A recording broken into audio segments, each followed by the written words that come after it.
Me alegro saludarles en esta mañana a todos los que están aquí en el auditorio y a todos los que están en las casas. Un saludo para todos, una bienvenida. Hay varias personas que están conectados allá en sus hogares, escuchando el culto y también alabando al Señor. Bueno, gracias damos a Dios por su misericordia.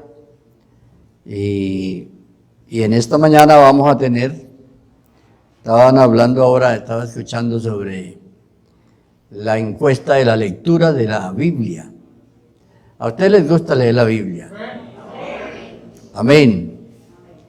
Bueno, les gusta leer, ¿cierto? Sí. Leen todos los días. ¿Qué han encontrado en la Biblia? ¿Les gusta?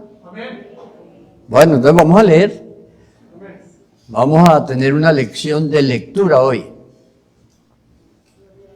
Amén. Vamos a leer la Biblia. Vamos a leer en la primera carta de Juan.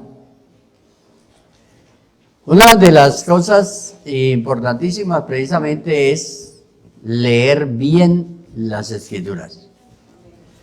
Porque en ella está la doctrina que nos ayuda a permanecer. Porque nosotros creemos en el Señor Jesucristo y Él es nuestro Salvador.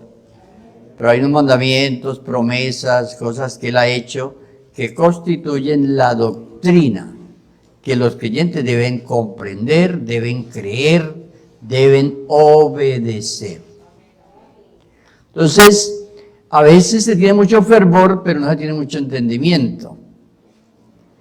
Y entonces las personas arrancan con un fervor y a veces no tienen la comprensión. Y cuando vienen las circunstancias, vienen los problemas, las dificultades, entonces la gente desfallece. Entonces la Biblia dice, el justo por la fe vivirá. Y la fe precisamente es lo que nosotros creemos. ¿Por qué lo creemos? ¿Por qué lo esperamos? ¿Por qué sabemos que esto es así? Vamos a leer pues la palabra de Dios en el capítulo 2 de primera carta de Juan.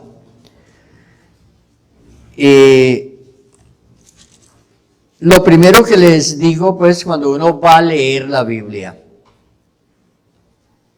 es tener presente que la Biblia cuando se escribió, cuando se dictó, cuando se escribió, no estaba dividida en capítulos ni en versículos. Después la Biblia fue puesta en capítulos y en versículos. Esto lo hicieron ya algunos rabinos, algunas personas que quisieron concordar acontecimientos, concordar términos usados. Por ejemplo, ¿cuántas veces dice la palabra amor? ¿Cuántas veces dice la palabra redención? Entonces vamos a leer esto y luego les sigo explicando el porqué, la importancia de saber leer la Biblia y les voy a dar algunas ilustraciones cómo lo pueden hacer. Bueno, vamos a leer desde el versículo 17 hasta el final. Dice la palabra del Señor, el mundo pasa y sus deseos, pero el que hace la voluntad de Dios permanece para siempre. Hijitos, ya es el último tiempo, y según vosotros oísteis que el anticristo viene, así ahora han surgido muchos anticristos. Por esto conocemos que es el último tiempo. Salieron de nosotros, pero no eran de nosotros. Porque si hubiesen sido de nosotros, habrían permanecido con nosotros. pero salieron para que se manifieste que no todos son de nosotros. Pero vosotros tenéis la unción del Santo y conocéis todas las cosas. No os he escrito como si ignoraseis la verdad, sino porque la conocéis y porque ninguna mentira procede de la verdad. ¿Quién es el mentiroso sino el que niega que Jesús es el Cristo? Este es anticristo, el que niega al Padre y al Hijo. Todo aquel que niega al Hijo tampoco tiene al Padre. El que confiesa al Hijo tiene también al Padre. Lo que habéis oído desde el principio permanezca en vosotros. Si lo que habéis oído desde el principio permanece en vosotros, también vosotros permaneceréis en el Hijo y en el Padre. Y esta es la promesa que Él nos hizo, la vida eterna. Os he escrito esto sobre los que os engañan. Pero la unción que vosotros recibisteis de Él permanece en vosotros, y no tenéis necesidad de que nadie os enseñe. Así como la unción misma os enseña todas las cosas, es justo. Sabed también que todo lo que Él hace, todo el que hace justicia es nacido de Él. Dele gloria a Dios. Siéntese, le voy a hacer una pregunta. ¿La lectura se hizo bien o no? Sí. ¿Se hizo completa o se le agregó algo que no debía haberse leído?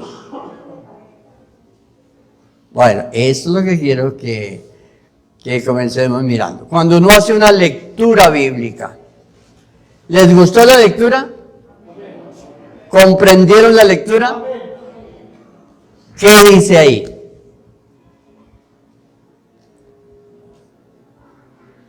A ver, los que han estado en los estudios bíblicos, es una advertencia, es una exhortación, es una amonestación, es una enseñanza. ¿Qué es lo que hay aquí?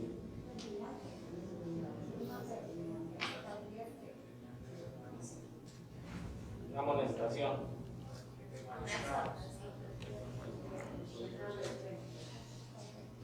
¿Dónde comenzaba la lectura? Que debíamos de haber comenzado.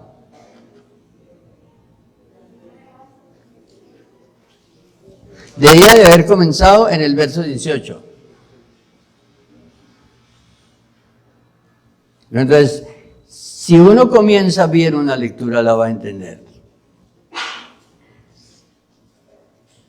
Pues, entonces comienza con una afirmación. Esa afirmación está en el versículo 18. Hijitos. ¿A quién les llama hijitos?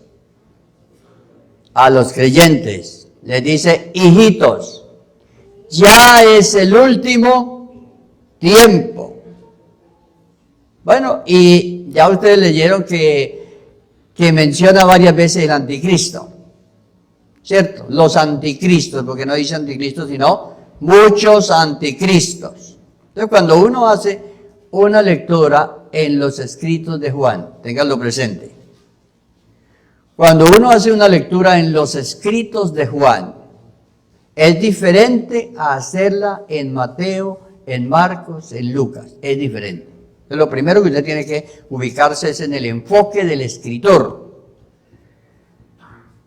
El escritor, ¿qué época escribió él? qué época escribió el otro. Entonces, Juan es el último escritor del Nuevo Testamento. Juan es el último escritor. Entonces, él escribió al final del siglo I. Ya con estos escritos de Juan se cerró el canon. Fueron los últimos escritos.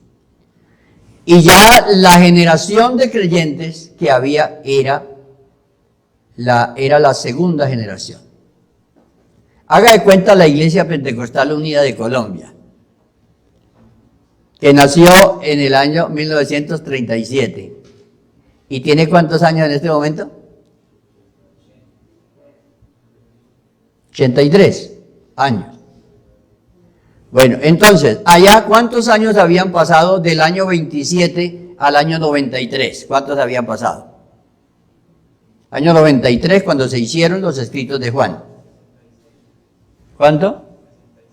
66 años tenía la iglesia. Eso había pasado de Pentecostés a cuando Juan hizo los escritos.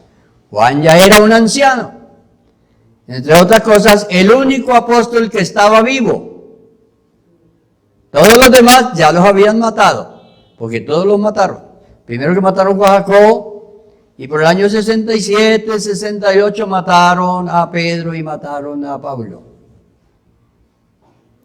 Y los otros los mataron. Bueno, el único apóstol que estaba vivo era Juan. Entonces nos ubicamos allá, nos trasladamos allá. Entonces, ¿dónde había vivido el viejito Juan? El anciano Juan. ¿Han visto el mapa de las tierras bíblicas? Bueno, entonces cuando lo mire, va a mirar dónde queda Éfeso. Éfeso, Juan fue 20 años pastor en Éfeso. 20 años pastor en Éfeso. Ahí en Éfeso fue que lo tomaron preso y lo llevaron a la isla, una isla que no queda muy lejos de ahí, de Patmos. Lo llevaron allá, preso. Dios no permitió que lo mataran. Y Juan murió de muerte natural. Bueno, entonces seguimos con Juan. Juan predicó en todo el Asia Menor. Él conocía todas. ¿Se acuerdan las iglesias del Apocalipsis? Las 7 iglesias. Bueno, él las había pastoreado. Y las conocía. Por eso el mensaje del Apocalipsis viene a él. Y le dice que este mensaje es para los pastores. Allí Ángel es pastor. Los pastores que tenían esas congregaciones. Entonces, cuando Juan escribe esto, tiene 66 años la iglesia. Ya es la segunda generación de creyentes. Muchos habían muerto, muchos creyentes, porque por el año 55 más o menos que Pablo escribió las cartas, el año 51 exactamente, las cartas a los tesalonicenses. ¿Recuerdan qué dice Tesalonicenses 4:13? 4:13. No quiero que ignoréis acerca de los que duermen, para que no se entristezcan como los otros, que no tienen esperanza. Porque los hermanos estaban muriendo, y entonces dice, bueno, pero se están muriendo y Cristo no vino, ¿qué pasó? Entonces dice, no se entristezcan. Y es cuando él anuncia que el Señor viene y que los muertos en Cristo van a resucitar. Pero ese era el año 51, una de las primeras cartas que se escribieron fue las cartas a los tesalonicenses, precisamente para consolar los corazones de los hermanos y que no se entristecieran como los otros que no tienen esperanza. Pero aquí ya habían pasado ¿cuántos años? Del 51, 52 al año 93, ¿cuántos años habían pasado? ¿Cuántos? 32. 42 años. habían pasado. Ya Pablo no está, ya Pedro no está. ¿Sabe cuáles fueron los dos primeros líderes de la iglesia? Los dos primeros líderes. Los dos que estuvieron en el templo de la Hermosa. Esos eran los líderes, los dos primeros líderes de la iglesia era Pedro y Juan. Por eso es bueno dar estos paseos por allá, ¿no? Para conocer un poco. Pedro y Juan eran los primeros líderes, ellos fueron los primeros líderes. Después, 8 años después, llega Pablo. Pablo se convirtió en el año 35 y la iglesia había nacido en el año 27. ¿Cuántos años tenía la iglesia? Bueno, ya está. Entonces, eso le ayuda a uno a comprender por qué se hicieron los escritos bíblicos, dónde se hicieron, cuáles eran las necesidades que había en ese momento. ¿Cuál era la necesidad que había en el momento de cuando Juan estaba escribiendo? Juan, ya anciano, allá en Éfeso. Entonces él comienza a escribir y en la problemática que había entre los judíos y los griegos, porque eran dos grupos de personas a los cuales se les estaba predicando el evangelio. Al judío primeramente, ¿y qué? El griego era el gentil. No exactamente, pero se menciona griego porque se venía de la comunidad greco-romana. Entonces, había unas culturas.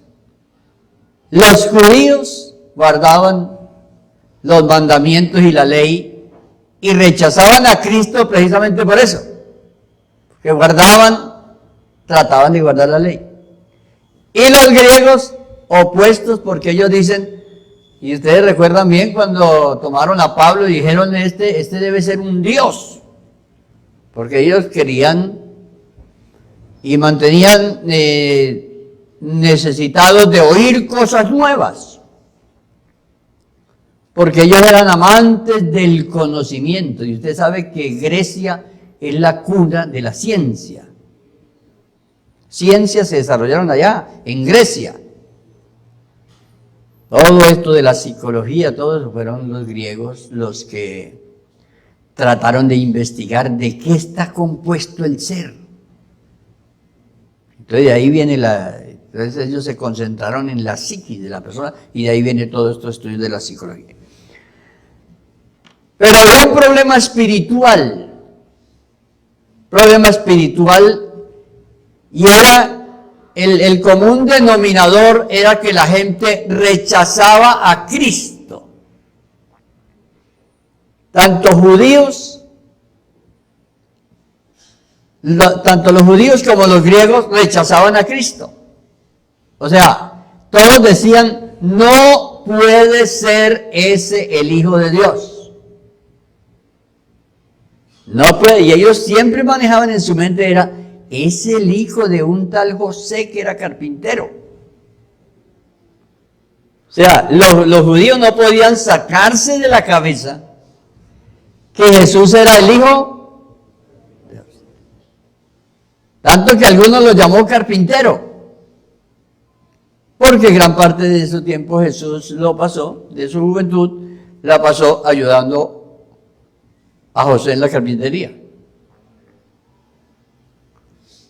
Entonces, todas estas cosas influyen para que cuando uno lea la Biblia, la entienda. ¿Cuál es la necesidad? Entonces, ¿por qué es lo que dice aquí en el texto que leímos? ¿Por qué algunos habían salido de ellos? ¿Qué era lo que había pasado? Cuando dice, no eran de nosotros y salieron de nosotros. Cuando una persona se sale,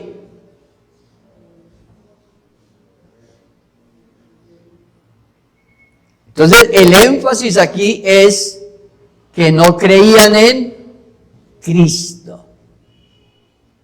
Que que no aceptaban a Cristo. Y cuando usted lea los escritos de Juan, van a estar enfocados. ¿Cómo comienza el Evangelio de Juan? El Evangelio. ¿Cuál es la primera frase del Evangelio de Juan?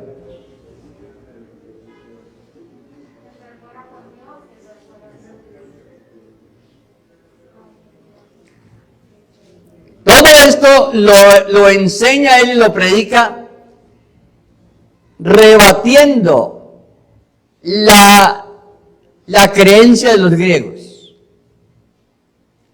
Porque ellos decían, detrás de todo hombre hay un pensamiento. ¿Sí? Detrás de toda acción hay un pensamiento. Era la creencia de los griegos. Pensamiento, acción. Pero Juan va mucho más allá. ¿Qué dice Juan? Detrás de toda acción hay un pensamiento, pero detrás de todo pensamiento hay un ser. Entonces, en el principio era el verbo, y el verbo era con Dios, y el verbo era Dios. Entonces él va más allá porque se está enfrentando a la filosofía de los griegos. Entonces, hay un Dios que produce todo. Y sin Dios no existe nada. Es lo que le está diciendo. Entonces, ¿cómo comienza el Evangelio de Juan? Es como un segundo Génesis. Por eso se le considera como una teología el Evangelio de Juan. Y se escribe para hacer defensa. Entonces, cuando usted hable de defensa, escritos bíblicos que están en defensa de la fe, escritos de Juan, fueron hechos para aclarar que Jesús es el Hijo de Dios. Y que el que no cree en el Hijo no tiene vida eterna. Entonces, ¿han leído ustedes el versículo que dice en Juan, en esta carta? Dice, el que tiene al Hijo tiene la vida. El que no tiene al Hijo no tiene la vida. Entonces, como esto no se entiende, esto intelectualmente 1 más 1 son 2, ¿cierto? Pero aquí, con Dios 1 más 1 es 1. Entonces, por eso aquí el Hijo es la manifestación de Dios y es el Dios mismo. Entonces, el que cree en su manifestación, el que tiene esa revelación, tiene la vida. ¿Qué es lo que él está diciendo a los creyentes de ese tiempo, a los griegos, a los judíos? Si ustedes no reciben a Cristo, no tienen vida. Y por eso la expresión, el que tiene el Hijo, tiene el Padre. Porque Jesús dijo, yo soy el camino. ¿Dónde está la escritura de yo soy el camino? En Juan. ¿Por qué se dijo eso? Yo soy el camino. Camino en inglés traduce forma de llegar. Yo soy el camino, la verdad, la declaración. O sea, por eso hoy nosotros no creemos en sueños, en visiones, que yo vi esto, que yo vi lo otro. No, es que ya Dios reveló todo lo que Él iba a revelar. Dios se manifestó en carne, se manifestó como hijo, se hizo hijo para adoptarnos a nosotros y hacernos hijos. Ese es el énfasis de los escritos de Juan. Entonces, pasemos a otro puntico que hay aquí muy interesante, que son cosas que están tácitas en el texto, tácitas. Estar tácito es que no está plenamente explicado, pero que está ahí. ¿Qué notaron ustedes cuando él dice la unción? A ver. ¿Dónde están los versículos de la unción? El 20 y el 27. Vea, esto es muy importante para los creyentes. Vea. Muy importante. El 20 y el 27. En el 20 dice, pero, vea, ¿qué estaba pasando? Salieron de nosotros y estos se fueron, todo eso. Dice, pero vosotros tenéis la unción. ¿Quiénes son vosotros ahí? ¿Quiénes son vosotros ahí en ese texto? ¿A quién le está hablando a él? A los creyentes, ¿cierto? A los que han creído en Cristo. ¿Ustedes recuerdan que Jesús fue ungido? Y así dice la Biblia, me ungió el Señor. ¿Ungido como qué? A ver. ¿Cómo? ¿Ungido como? Ungido como sacerdote. Él es el sumo sacerdote. Él es el sumo ¿qué? Sumo pontífice. Él sí es el sumo pontífice, que quiere decir sumo puente, sumo mediador entre Dios y los hombres. Él sí es. Gloria a Dios. Alabanzas a Jesús. Entonces, por eso usted y yo, mis hermanos, somos sacerdotes. Somos sacerdotes. Se nos admitió por medio de Él podernos presentar delante del Señor. Y por eso nosotros no queremos ser del pueblo de Israel, porque el pueblo de Israel necesita un mediador. Necesita un sacerdote terrenal mediador. La iglesia ya tiene uno. La iglesia ya tiene un sumo sacerdote, un mediador que nos hizo reyes y sacerdotes para que nos podamos presentar. Gracias a eso, usted pudo presentarse en su casa, usted puede presentarse aquí, usted puede presentarse delante del Señor, porque usted tiene a eso se está refiriendo aquí. El apóstol Juan se está refiriendo a eso. Ustedes tienen eso. Mire, lean el versículo 20. Porque es bueno estas expresiones que hay aquí, por ejemplo. Vea, pero la unción. Hay gente que confunde la unción con otras cosas. Mire, la única vez en el Nuevo Testamento que dice unción es aquí. En la otra dice gracia, dice fe, dice poder, dice... Pero aquí en Juan es donde se dice unción. Y se dice unción cuando se está refiriendo a eso que el creyente tiene que no lo deja caer en el error.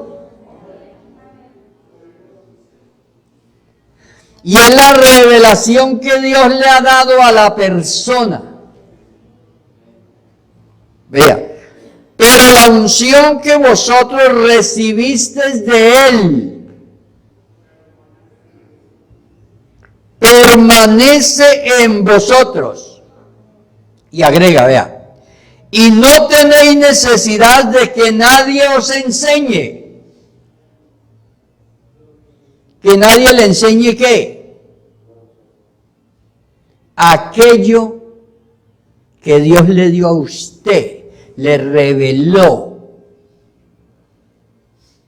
Por eso allá en el Evangelio dice, y aquel a quien el Hijo se lo quiera revelar. Fíjense usted la obra directa de Dios que Dios hizo en nosotros. Entonces, esa expresión, por ejemplo, que hay en Romanos 8:28 que dice, sabemos que a los que aman a Dios, ese sabemos es ese conocimiento, esa revelación, eso es lo que no lo deja apartar a usted. No lo deja apartar. Porque usted ya no depende de sus experiencias. Nosotros todos tenemos muchas experiencias espirituales. Experiencias espirituales. Por ejemplo, usted fue sanado. Usted sintió. Dios le dio un sentir. Pero usted no depende de las experiencias, sino de esa revelación que Dios le dio a usted. Si dependiéramos de nuestras experiencias, la salvación sería por obras y no por gracia. Y eso produciría jactancia en nosotros. Y entonces el uno podría decir, es que yo recibí más que usted. Vea usted cómo funciona todo eso. Tan hermoso que Dios ha diseñado esto. Esto de la revelación, de la salvación. Entonces, eso que permanece en nosotros. ¿Para qué? Para guardarnos del error. Mire, entonces a veces estos 10 minutos los vamos a usar para esto. Ya comprendimos que aquí hay algo, ¿cierto? Les conté un poco la historia de Juan, el por qué se hicieron estos escritos, los problemas que habían y la razón que tenían los escritos. Era que la gente no se apartara de Jesús.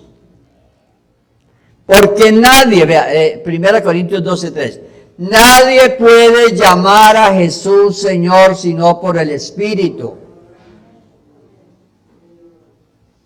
La obra del Espíritu de Dios consiste en renovarle el entendimiento a usted para que usted reconozca el señorío de Jesús. Cuando uno reconoce el señorío de Jesús, entonces se cumple aquello que dice, un Señor, una fe, un bautismo. Porque en ese contexto donde está diciendo esto en Efesios, ¿por qué no se dijo un Salvador, sino un Señor? Porque se está hablando de el gobierno, de a un Señor que gobierna mi vida. Entonces, cuando uno mira la armonía que hay en estos escritos bíblicos, ¿y por qué razón el apóstol Juan escribió esto?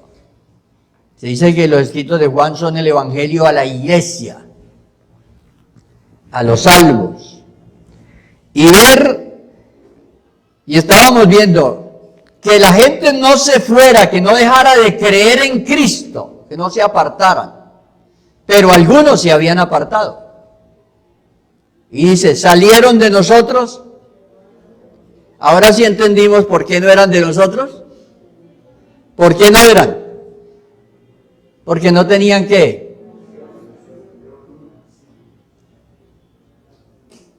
¿No tenían? Entonces, cuando nosotros hablamos, mire, el cristiano, para ser un cristiano tiene que tener esto. Porque sin esto no puede ser cristiano. No puede ser cristiano. No puede ser cristiano. Entonces a veces cuando se dicen cosas que la gente no entiende, dice, pero ese hermano, vea, lleva tantos años en la iglesia y no tiene el Espíritu Santo. Hay que mirar bien la Biblia, lo que la Biblia dice. Entonces, cuando el Señor le dijo a sus discípulos, vea, recibiréis poder. Recibiréis poder cuando haya venido sobre vosotros. ¿Usted cree que una persona puede ser un servidor sin la unción?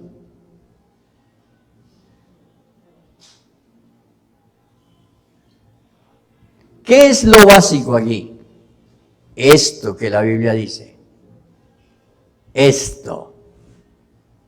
Entonces el cristiano lo que busca es poder. Poder. Segundo Timoteo 1:7. ¿Qué dice ahí? 6 y 7.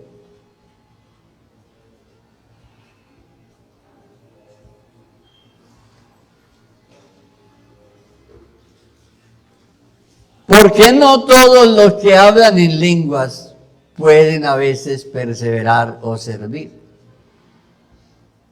¿Por qué?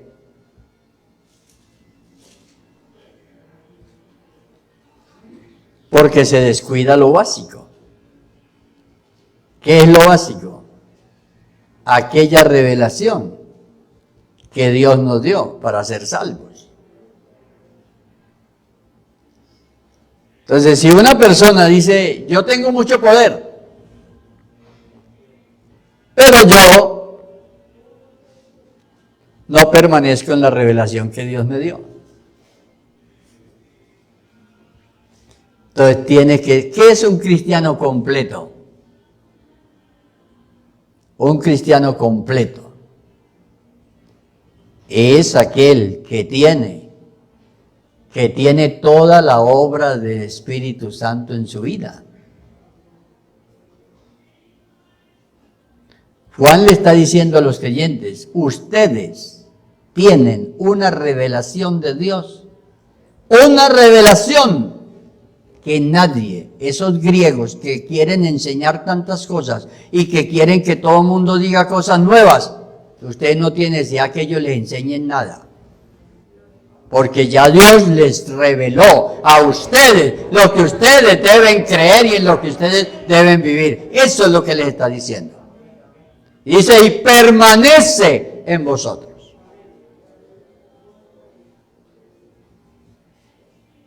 Eso lo tiene todo creyente. Y sin eso no puede ser salvo. Sin eso no puede ser salvo. ¿Se siente usted salvo hoy? ¿Tiene esa revelación? Entonces, entre esa gente que el Señor salvó, hay gente que Dios llena de poder. Vea, ese es el orden de las cosas. Esa gente que Dios salvó y que le dio esa revelación que el apóstol aquí está llamando unción. Entonces, de acuerdo como usted. Entonces, ¿qué dice 2 Timoteo? ¿Cómo dice? Vea, esa es la razón. Por lo cual te aconsejo. ¿Te aconsejo qué?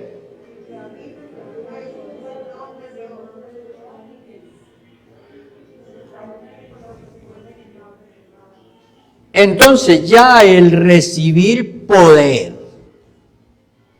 depende de quién. ¿De quién?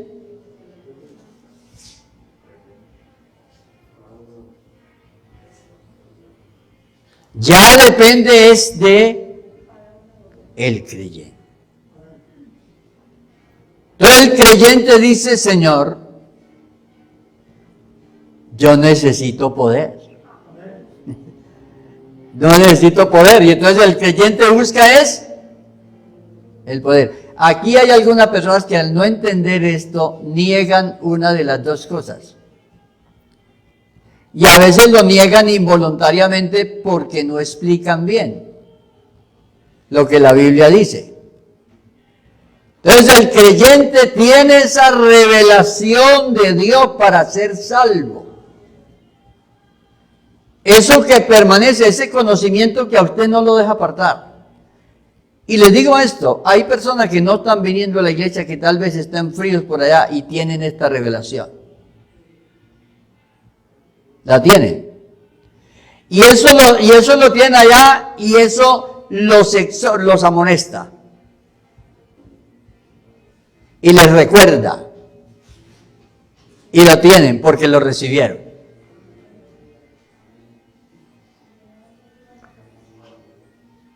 Y por eso cuando ellos vienen y vuelven a oír la palabra de Dios, se aviva. Se aviva. Mira, entonces el creyente está ahí. Dios ha hecho algo muy grande en el creyente. Y si usted le da sed, por ejemplo, vea las expresiones de Juan. Si alguno tiene sed,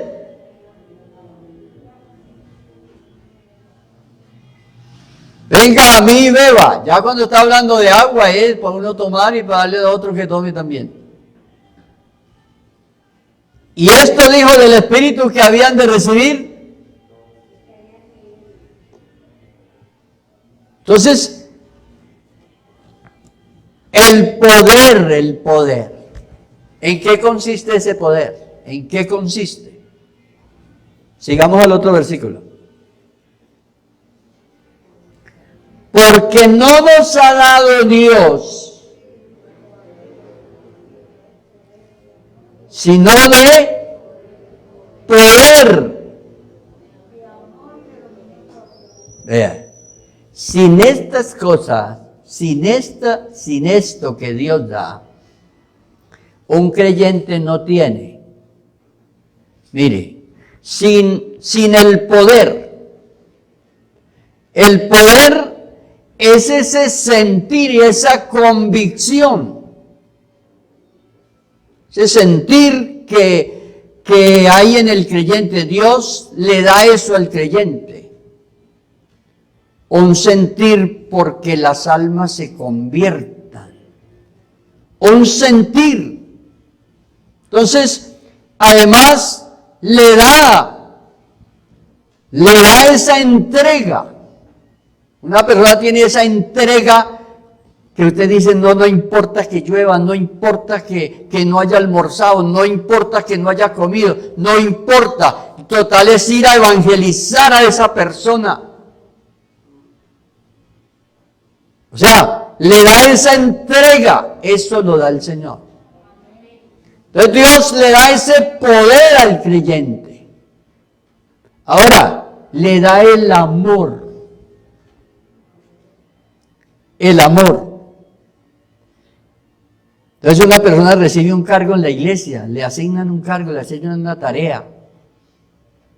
Y esa persona siente ese amor. ¿Quién le paga a un creyente para que haga las cosas? Nadie. Solo el Señor. Y tiene ese sentir, ¿cierto? Y tiene ese amor que no lo apaga nada.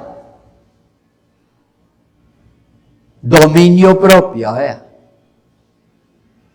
El dominio propio. Todo lo que se necesita para uno ser un servidor del Señor. Entonces, ¿por qué a los corintios se les amonestó tan fuerte? Porque ellos tenían muchas manifestaciones de Dios. Y ustedes leen el capítulo 13, los primeros 7 versículos o 6 versículos.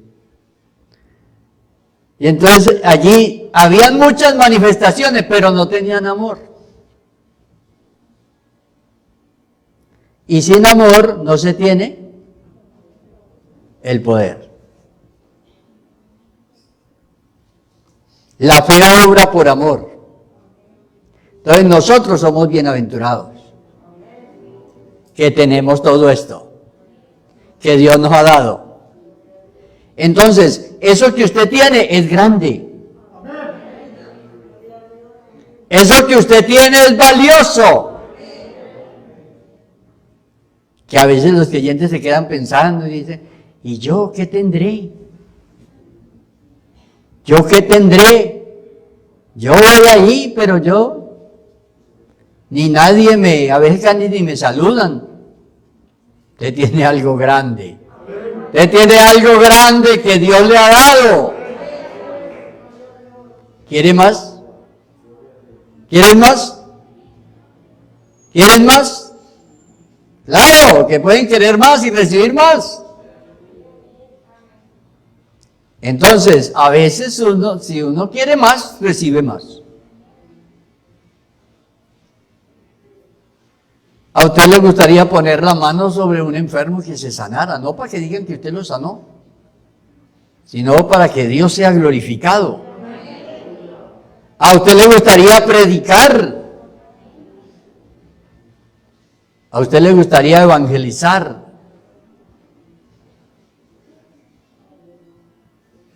Pida poder. Pida poder, que ahí hay. Ahí hay poder. ¿Tiene derecho usted a pedirlo? Claro que sí, tiene derecho. ¿Quiénes no tienen derecho a pedirlo? Y además no lo hacen. Los que no tienen la revelación.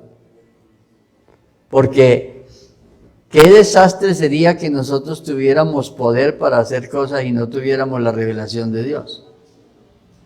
Nosotros haciendo milagros por todas partes y en el error. Eso sería una catástrofe. Entonces, ¿por dónde comienza Dios? Entonces, tiene razón que Jesús primero le enseñó 3 años a sus discípulos. Y después de todas estas experiencias, los lleva y les dice, ustedes van a recibir poder. ¿A quién les dijo? A ellos solamente. ¿Se derramó el Espíritu Santo sobre todos los de Jerusalén? ¿Recibieron todos poder? No. Entonces, usted tiene lo básico. Usted tiene la revelación que Dios le ha dado. ¿Quiere recibir poder? Lo puede recibir. Póngase de pie en esta hora y vamos a orar. Entonces, ahora hasta donde llegamos con todo esto de Juan. ¿Y por qué Juan escribe esto? Entonces, lo bonito que es aprender a leer, porque la lección era leer la Biblia. Otro día hablamos sobre otro evangelista. Puede ser de hoy en 8 días hablamos sobre otro evangelista. Si ustedes quieren, vienen. O se conectan en su casa. Podemos hablar sobre Mateo. Les prometo que hablaremos sobre Mateo dentro de 8 días. Vamos a orar y le damos gracias a Dios. Todos los que están en casa también pueden orar en este momento y le damos gracias a Dios.